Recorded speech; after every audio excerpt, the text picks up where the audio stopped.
The year is 1150. January. Rural England. You are standing outside a cabin that looks like it lost an argument with the landscape and gave up.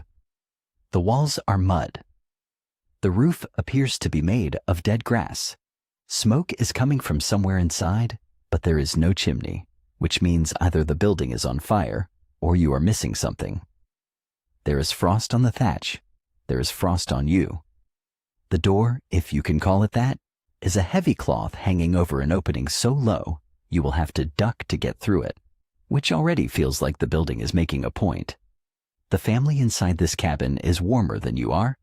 They have no central heating. They have no insulation you would recognize. They have no double glazing, no draft excluders, no electric blanket, and no thermostat. You have a modern jacket, modern opinions, and a growing suspicion that something about this situation is not what you assumed. You are correct. That suspicion is the entire episode. Everything about this cabin that looks wrong is going to turn out to be right. Everything you think you would do better is going to turn out to be more fragile than what is already here. You are not visiting a primitive shelter tonight. You are visiting a thermal system that has been refined over more generations than your house has existed, and it is about to make you feel slightly foolish for having pitied it. Duck when you come in. The ceiling is low on purpose. Look up. The roof above you is thatch, dried reed, bundled and layered and stacked to a depth of about 12 inches. It looks like a haystack that someone balanced on top of a house. It is also keeping you warmer than you have any right to be. Thatch has an R value. That is a measure of thermal resistance, the number engineers use to describe how well a material stops heat from escaping, comparable to modern insulated roofing systems. A well-laid thatch roof is not a worse version of what came later.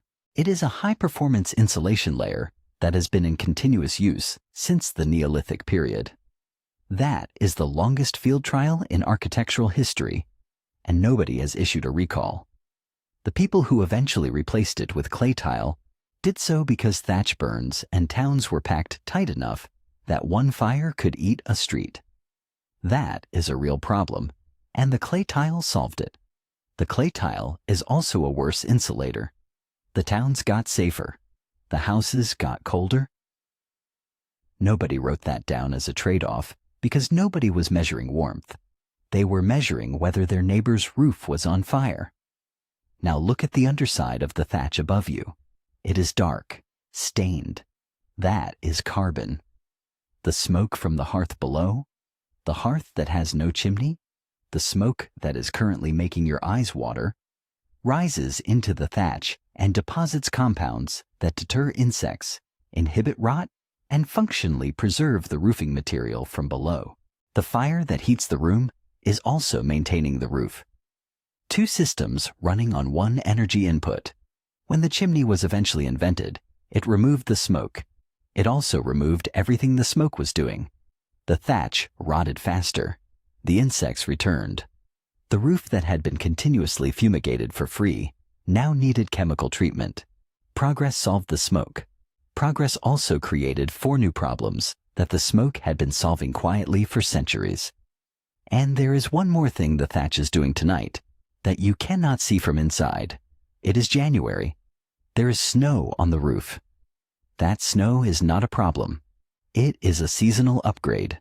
Snow traps a layer of air between itself and the thatch, and that air layer adds insulation. Snow has an R value of roughly R1 per inch.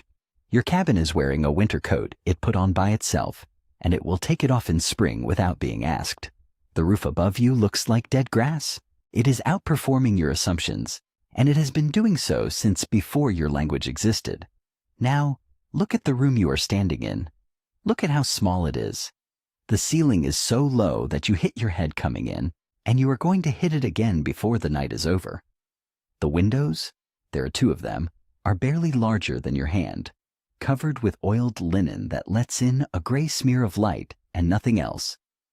The walls are wattle and daub, woven hazel branches packed with a plaster of clay, straw, animal dung, and sand. The doorway made you duck. The room makes you hunch. Every instinct you have says this is cramped, dark, and built by people who could not do better. Every instinct you have is wrong. The ceiling is low because heat rises. A room with a 7-foot ceiling and a room with a 12-foot ceiling, heated by the same fire, will reach different temperatures at the level where you are sitting. The 7-foot room is warmer where you are because the warm air has nowhere to go except the zone you are occupying. The 12-foot room heats the space above your head while you sit in the cold, wondering why you built such an impressive room. The medieval builder did not know the word thermodynamics. They knew which room kept them warm. Modern architects rediscovered ceiling height as a thermal variable roughly 800 years later and called it insight. The windows are small because every window is a hole in the insulation. The medieval family did not fail to invent large windows. They succeeded in not cutting unnecessary holes in the walls of their thermal system. The oiled linen covering those windows is translucent, not transparent. You cannot see through it, but light gets in, and cold mostly does not. Glass would have done the same job and looked better. Glass was also expensive enough to be listed in wills as a heritable asset. The linen worked. The walls, that mixture of clay, straw, and dung that smells exactly like you think it does, have thermal mass. They absorb heat from the fire slowly during the day and release it slowly through the night. They are a thermal battery. A modern plasterboard partition wall has no thermal mass at all. It is thermally transparent. Temperature passes through it as though it is not there, because in thermal terms, it is not. The floor beneath your feet is packed earth mixed with straw. It is cold compared to the air, but warmer than the frozen ground outside because it is connected to the stable temperature of the earth below the frost line. A modern suspended timber floor is more comfortable underfoot and completely disconnected from the ground's moderating temperature. You're standing in a room where every surface is doing thermal work. The ceiling traps heat in the zone where you are. The walls store it and release it slowly. The floor connects you to the stable ground temperature. The windows minimize heat loss. The doorway minimizes cold air exchange. None of these decisions were written in a building manual. All of them were correct. Now pay attention to the heat, not the hearth. You have already noticed the hearth. It is in the center of the room, a flat stone with a fire on it, and it is doing the obvious thing that fires do. But the hearth is only one of the heat sources in this cabin tonight, and it is not even the most interesting one. Look at the floor. Beneath you, separated by the packed earth and timber joists, there are animals. Cattle. 2 of them, possibly 3, housed in the lower end of this longhouse arrangement, breathing and digesting and radiating heat upward through the structure. A cow produces between 500 and 1,000 BTU of heat per hour depending on size and activity. That is passive heating. It runs on hay. It requires no pipes, no fuel delivery, no thermostat, no service contract, and no maintenance beyond feeding an animal you were feeding anyway, because it gives you milk, pulls your plow, and will eventually give you leather. The cow is a radiator that also produces food and labor. Your radiator produces heat, only heat. And it stops producing that when the boiler stops, which it will do the moment the gas supply is interrupted, which you do not think about until it happens. The hearthstone beneath the fire is doing something you will not notice until later tonight when the fire dies down. It is storing heat. Stone has thermal mass. The hearthstone absorbs energy from the fire all evening and releases it slowly through the night, extending the effective heating period hours beyond the last flame. Your modern radiator stops producing heat the moment the system shuts off. The hearthstone continues. It is a battery that charges by being sat underneath a fire. Now count the people. There are 6 people in this cabin tonight. Father, mother, 4 children of assorted ages, all of whom will be sleeping in the same space on the same raised platform near the warmest part of the room. A human body at rest generates approximately 80 watts of heat. 6 bodies produce 480 watts. That is a continuous passive heating system, running through the night on calories already consumed at dinner. The medieval family did not share a bed because they lacked privacy or because they could not build more rooms. They shared a bed because 6 80-watt heaters in one room are warmer than one 80-watt heater in 6 rooms, and the arithmetic does not change because you find it uncomfortable to think about. Individual bedrooms are a luxury. The energy cost of that luxury is hidden by central heating. Remove the central heating, and the arithmetic reasserts itself within a single cold night. And the smoke that has been making your eyes sting since you walked in, is carrying heat. A room with smoke in it is warmer than the same room without smoke, because the smoke particles carry thermal energy and distribute it through the space. Your eyes water. The room is warm. These facts are related, and the medieval family lived with both because they understood the trade better than you do.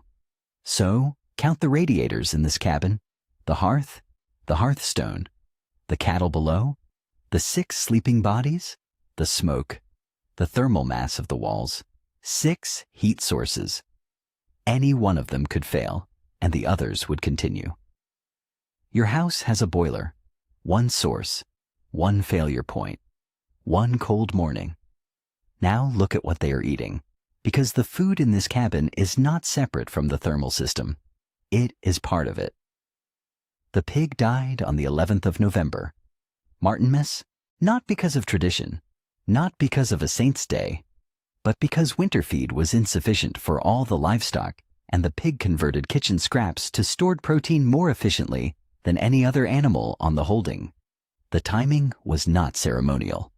It was the last practical day for outdoor slaughter before deep cold made the work dangerous, and the first day after the harvest surplus had been confirmed. The medieval calendar was a food logistics system with saints' names attached to the deadlines. The pork was salted, smoked in the same smoke that is preserving the thatch above your head, and hung from the rafters where it is curing right now as you look up at it. Dinner tonight is pottage. You think this is poverty food. It is not. It is a high-calorie, high-carbohydrate meal engineered for sustained physical labor in cold weather. It contains whatever was preserved from the autumn harvest: root vegetables, dried peas, barley, herbs, simmered in a pot that has not been fully emptied or fully cleaned in weeks. The residue from yesterday's pottage flavors today's and contains nutritional compounds that the fresh ingredients alone do not. This is not laziness. This is stock culture. The continuous enrichment of a cooking medium through perpetual use. Restaurants now sell this as a concept. The medieval cabin invented it because it worked, and nobody told them to stop. You are washing the pottage down with ale. So are the children. The ale is roughly 2 to 3% alcohol, which is barely more than modern low-alcohol beer. And the reason everyone is drinking it, including the 8-year-old, is not because medieval people were irresponsible parents. It is because the brewing process killed the pathogens that made the water supply dangerous. The ale is water that has been processed to be safe. The children drinking ale are the children not dying of dysentery. The choice was not between ale and water. The choice was between ale and illness. They chose correctly. There is one more thing the food system is doing that you will not think about because modern life has eliminated the need. The family ate heavier in September and October than they are eating now. More calorie-dense foods, more fat. This was not gluttony. Subcutaneous fat is insulation. A body entering winter slightly heavier than it left summer is a body that has prepared for the cold in the same way the cabin has, by building in thermal protection before it is needed. Your body enters winter at its summer weight. It has made no preparation at all. The cabin's food system was seasonal, preserved, calorie-dense, and calibrated specifically for the months when fresh food did not exist and cold exposure was constant. Your kitchen has strawberries in January and salad in February and no instinct whatsoever for what the body needs when it is cold. The cabin did not have more food than you do. It had more relevant food. There is a difference. Central heating became standard in British homes in the 1970s. Within living memory, the knowledge it replaced, how to layer clothing for warmth, how to share body heat efficiently, how to build with thermal mass, how to prepare food for the cold months, how to read a building as a thermal system, had been accumulated over roughly 1,000 years. The replacement took a single decade. The knowledge that was replaced is now almost entirely gone. It was not written down during the medieval period because it did not need to be. Everyone knew it. It was in the walls, in the food, in the sleeping arrangements, in the animals, in the smoke. When central heating arrived, all of that became unnecessary.